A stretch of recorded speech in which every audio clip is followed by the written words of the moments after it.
Boa noite, galera, tudo bem? Aqui quem está falando é a professora Kinda Lins, do Lins Concursos. Hoje nós vamos ver passado simples. Antes de qualquer coisa, se você não nos segue no canal, siga-nos aqui no canal, ativa o sininho para você saber quando as coisas vão acontecer, quando terá vídeos novos. Se você não nos segue no Instagram, siga-nos no Instagram e no Facebook também, para você estar por dentro de várias lives, inclusive que nessa semana, perto de EAS e alguns concursos, eu estou gravando uma live toda semana.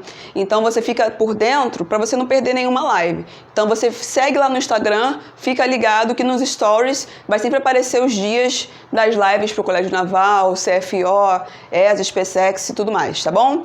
Bom, vamos lá. A última aula foi presente simples, agora a gente vai ver passado simples. Eu dei uma explicação mais rápida, mas eu expliquei basicamente como funcionam os tempos verbais em inglês, né? Aqui a gente vai ver passado simples.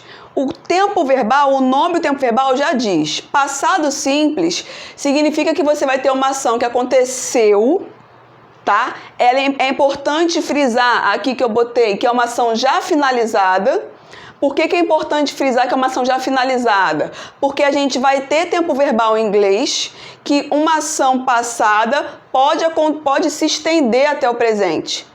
Logo, é importante frisar que essa ação do passado simples já acabou. Tudo bem? E por que o nome do tempo verbal tem esse nome de simple? Simple past. Por que tem nome de simple? Porque o tempo verbal mostra para você que é uma ação passada, já finalizada e que não tem nenhum contato, não tem nenhum envolvimento com nenhum outro tempo verbal da linha do tempo. Por exemplo, Kinda vem trabalhando muito. Eu comecei a trabalhar no passado e hoje continuo trabalhando. Isso nunca será passado simples, porque passado simples a ação já está finalizada. Tudo bem? Então, é importante frisar que passado simples a ação já acabou e que ele não tem contato, não tem relação com nenhum outro tempo verbal. De boa? Então, vamos lá. Lembra que eu falei também que todo tempo verbal em inglês tem um verbo auxiliar, tá? O tempo verbal passado simples, o auxiliar é o did. Tudo bem? Mestre, quando que eu vou usar o did? Eu vou usar em todas as frases? Não. Nós vamos usar o did nas frases interrogativas e negativas apenas. Mas vamos com calma. Bom, os tempos verbais, o passado simples em inglês, ele se divide em duas regrinhas distintas. O que eu quero dizer? Na frase eu como peixe, na língua portuguesa é presente, correto? Na frase eu comi peixe, na língua portuguesa é passado. Na frase eu faço atividade física, na língua portuguesa é presente. Mas o passado não é eu fazia atividade física igual o verbo comi, correto? São verbos distintos, é um verbo irregular. Aqui acontece a mesma coisa. O verbo, por exemplo, trabalhar, que é o verbo work, ele no presente se escreve W-O-R-K. Para ir para o passado, o que eu faço? Eu acrescento ED. Então, preste atenção no que eu vou falar agora. Todo verbo. Mestre, por que a senhora está frisando o verbo? Porque você vai se deparar com palavras que vão ter ED, mas não serão verbos. Aqui o verbo work é um verbo. Então, por ele estar com ED, eu sei que está no passado. Mestre, então todo verbo que tem ED está no passado simples? Não. Primeira regra para ser passado simples. Você tem que ter apenas um verbo na sua frase afirmativa. Se você tem um verbo e esse verbo está no passado, é porque é passado simples. Tudo bem? Então aqui eu tenho Lucas worked a lot yesterday. Lucas trabalhou muito ontem. Quantos verbos eu tenho na minha oração? Apenas um. Se eu tenho apenas um verbo na frase afirmativa, é porque esse tempo verbal é simples. Tudo bem? Tá com ED. Se tá com ED, então só pode ser simple past. Quer ver uma prova de que nem toda palavra com ED é verbo, olha só. A palavra bored termina com ED, mas não é verbo, é adjetivo, é entediado, de saco cheio. É o que está acontecendo agora na quarentena, né? Entediado, de saco cheio. Então, nem toda palavra que tem ED é verbo, mas todo verbo que tem ED está no passado, ok? Então, continuando. Lucas trabalhou muito ontem. Mestre, se eu não tivesse o yesterday, eu saberia ainda assim que é passado? Saberia. Por quê? Porque o seu verbo é regular e está com ED. Mestre, como assim regular? Não entendi. Todos os verbos que em inglês recebem ED e vão para o passado, quer dizer, o cara, para ir para o passado, qual é a regra dele? Ele tem que receber um sufixo. Esse sufixo é ED ou é IED? Pronto, é porque o cara é regular. Outro exemplo, Leandro studied hard. Leandro estudou muito. O verbo estudar se escreve S-T-U-D-Y. Só que, para ir para o passado, o que eu fiz? Eu tirei meu Y e acrescentei IED. Ele está com o sufixo IED, o radical dele não foi alterado. O radical dele não foi alterado, então esse verbo aqui, ele é um verbo regular. Conclusão. Primeiro, para ser passado simples, tem que ter na frase afirmativa um verbo. Segunda regra, esse verbo, se for regular, tem que receber ou o sufixo ED ou o sufixo IED. E aí a pergunta que todo mundo faz: como eu vou saber quais são os verbos regulares ou irregulares? Existe uma lista que é universal, uma lista de verbos irregulares em inglês. Os verbos que estão na lista são verbos irregulares, ou seja, eles não podem receber o sufixo ED para ir para o passado. Já existe uma palavra pronta para eles para o passado. Exemplo, o verbo ver se escreve assim, né? Se.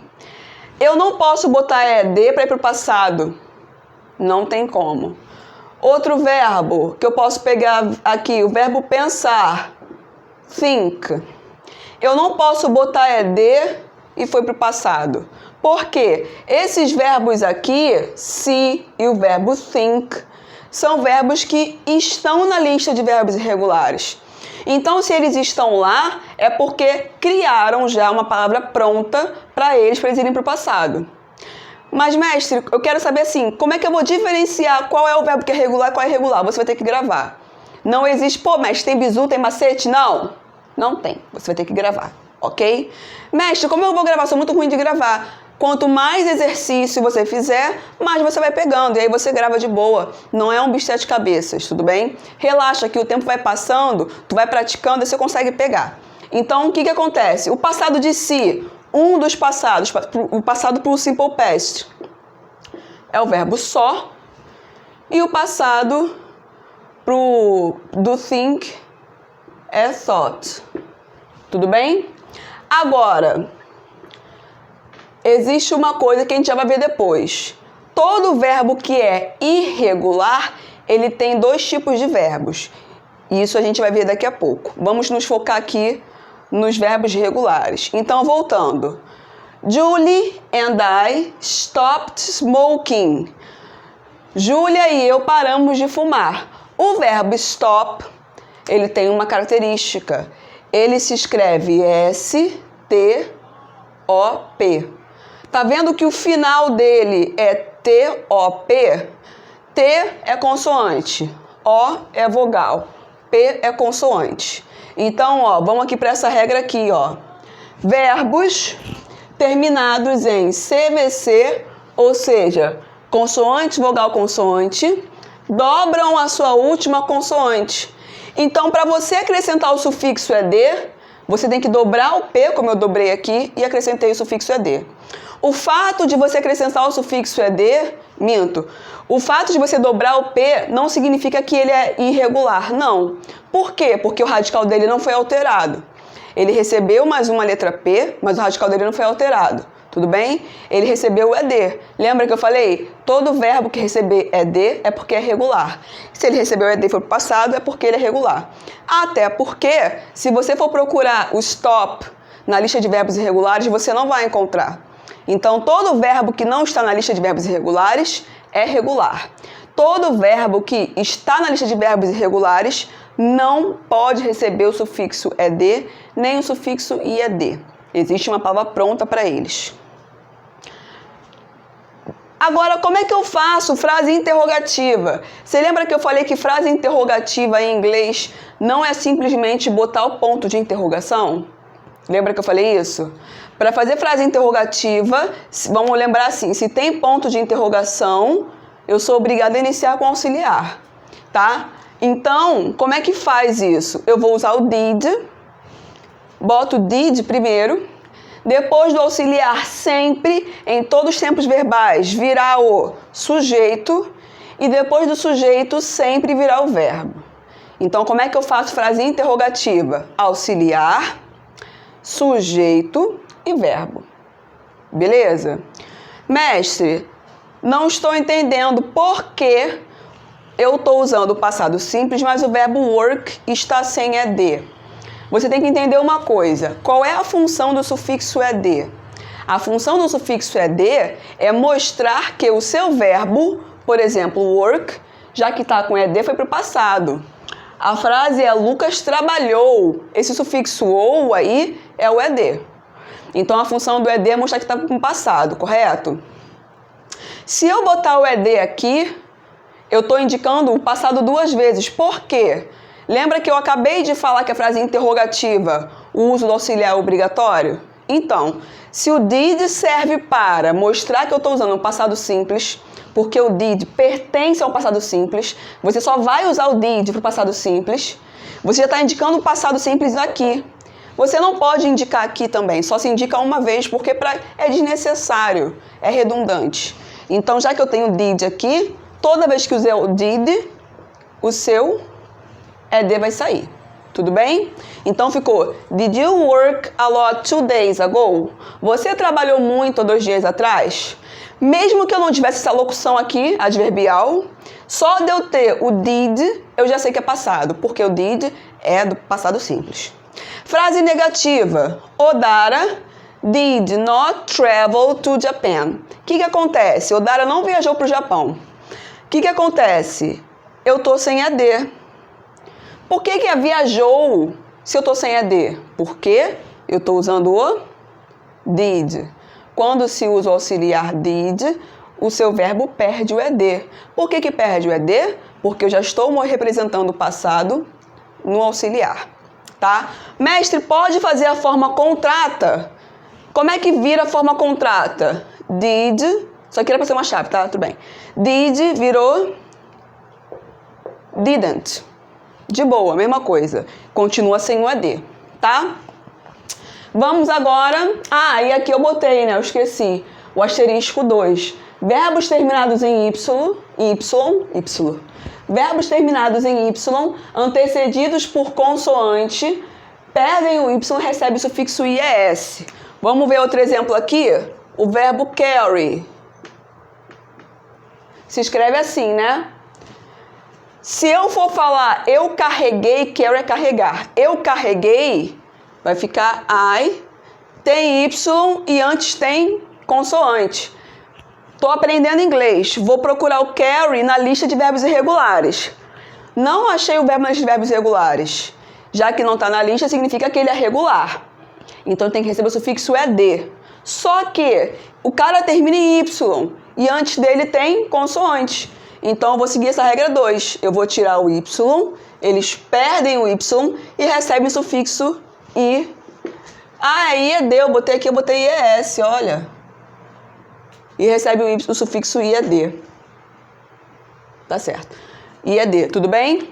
Por quê? Porque eu tenho o Y antes tem consoante. Assim que se faz.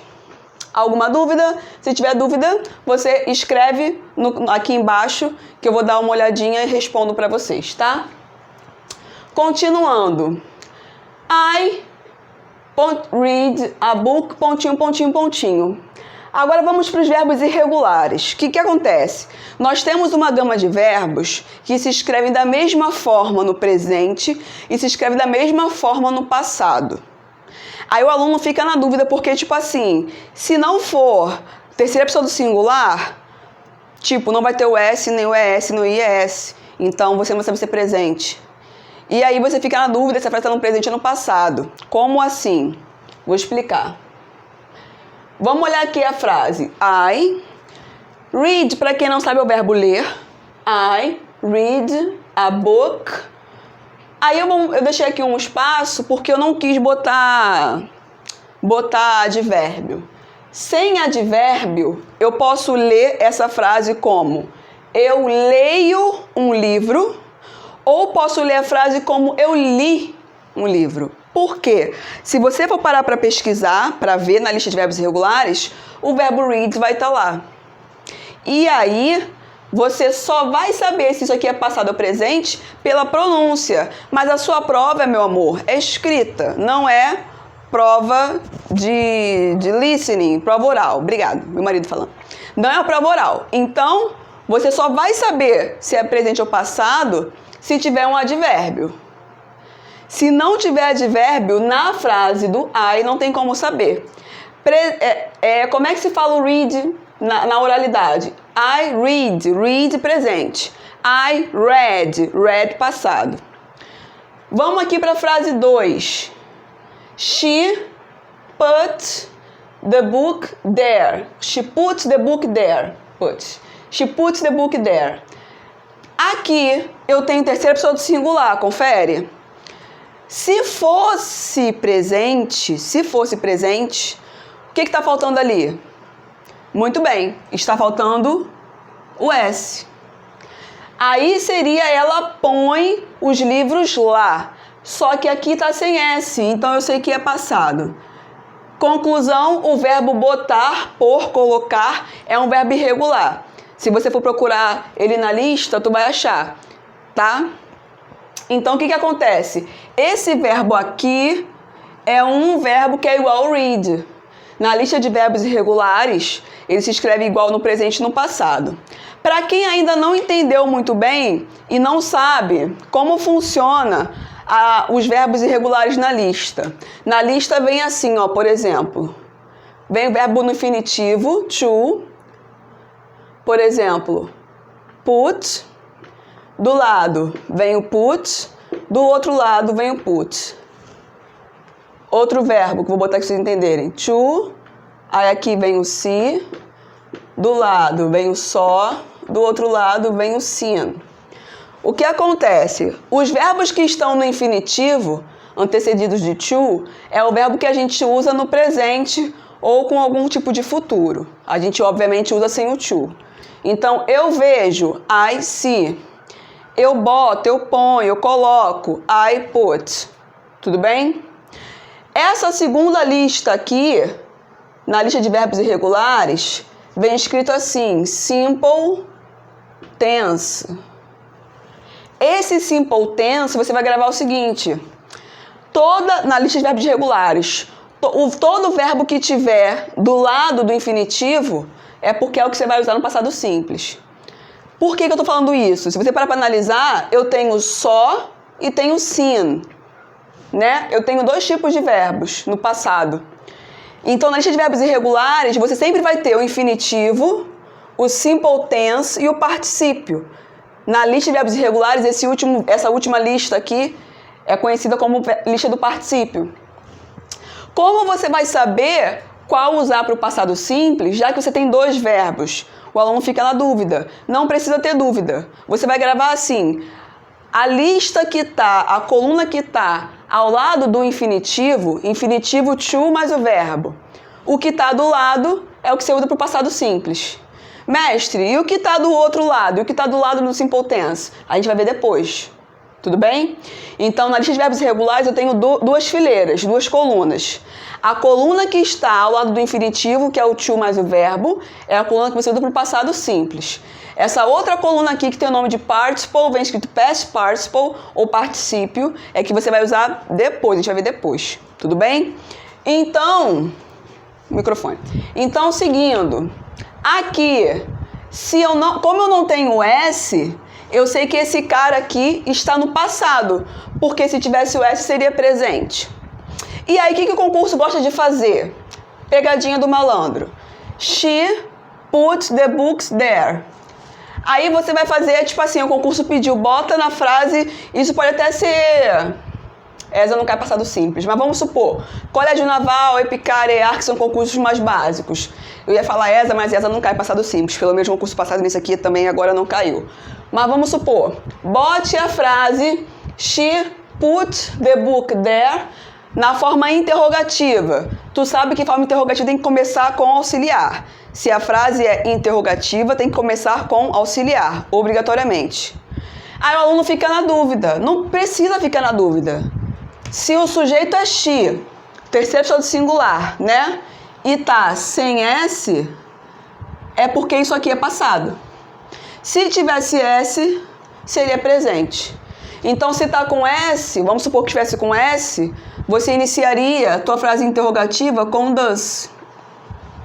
Por quê? Porque é presente simples. Mas está sem S. A gente está vendo passado simples. Então, isso aqui é passado. Então, só pode ser did. Agora, se ao invés do she, aqui fosse I, aí ficaria difícil saber. Porque o I, no presente simples, não exige sufixo S e ES, né? Então, se fosse I, eu só saberia se a frase I put the book there é presente ou passado com advérbio. Se tivesse yesterday, passado. Se tivesse everyday, presente. Não tem como saber. Por quê? Porque o verbo no presente e no passado se escreve da mesma forma. De boa? Mestre, you saw a cat. Passando para a frase interrogativa, como vai ficar? Porque quando eu uso did, o ED sai. E aqui o verbo é irregular. Como é que vai ficar? Vai ficar assim, ó. Did, auxiliar sempre iniciando, né? You see. O seu verbo, quando usa o did, ele volta para o infinitivo dele. Aqui, quando eu usei o did, perdeu o ED. Não é isso? Então, aqui eu estou usando o did. Aqui. Estou usando o did, o infinitivo do só é se. Volta sempre para o infinitivo. Tudo bem? Então, se usou o did, o verbo volta para a forma do infinitivo. Sempre. Falando agora de verbo to be. Verbo to be, que é o verbo ser e estar, o verbo be é o verbo ser e estar, ele é um verbo irregular. Se você olhar na lista de verbos irregulares, você vai encontrar assim, ó, vai estar o to be na primeira fileira, primeira coluna, depois vai vir assim, was, embaixo, were ou do lado, e o infinitivo dele é been. Infinitivo não, o particípio. Aí lembra que eu falei, eu tenho dois verbos passado. O passado que eu uso para o passado simples é o que está ao lado do infinitivo. Infinitivo to be, ao lado do infinitivo was e were. É essa fileira que eu uso para o passado simples. Como funciona? É muito tranquilo. I, he, she, it. Eu vou usar o verbo to be was. Os demais pronomes você vai usar o were. Mestre, quando se usa was e were, eu uso did? Não. Não se usa o did. Lembra que na frase no presente simples é, por exemplo, I am, nananã. Para fazer frase interrogativa, vira am I. Lembra? Aqui vai ser a mesma coisa. Você só vai inverter. Então, se aqui é I was happy, frase interrogativa vai ficar was I happy. Se a frase é we were at home, para virar interrogativa vai ficar were we at home. Tudo bem? Ó, até botei aqui exemplo, ó. Was Carol with you last night? A Carol estava com você noite passada? Frase interrogativa, iniciei com was. Posso usar o did? Não. O verbo to be, no presente simples e no passado simples, não acompanha nenhum outro verbo. Caio and I were not sad. Caio e eu não estávamos tristes. Frase negativa, were not. Forma contrata, forma resumida. Como é que fica? Fica weren't. E se for was, fica wasn't. Tudo bem? Bom, é isso. Espero que tenha ficado tudo claro, tudo bem? Espero que vocês tenham gostado da aula. Quem tiver alguma dúvida, escreve aqui embaixo nos comentários, que aí eu vou esclarecer, faço um vídeo só tirando essas dúvidas de vocês, tudo bem? E caso vocês queiram, eu estou seguindo um cronograma. A próxima aula vai ser futuro simples. Caso vocês queiram alguma questão do teu concurso, fala comigo aqui nos comentários, bota a questão que eu faço um vídeo gravando a respeito dessa questão do seu concurso, tá bom? Espero que tenha gostado, é isso. Um grande beijo, tchau, tchau.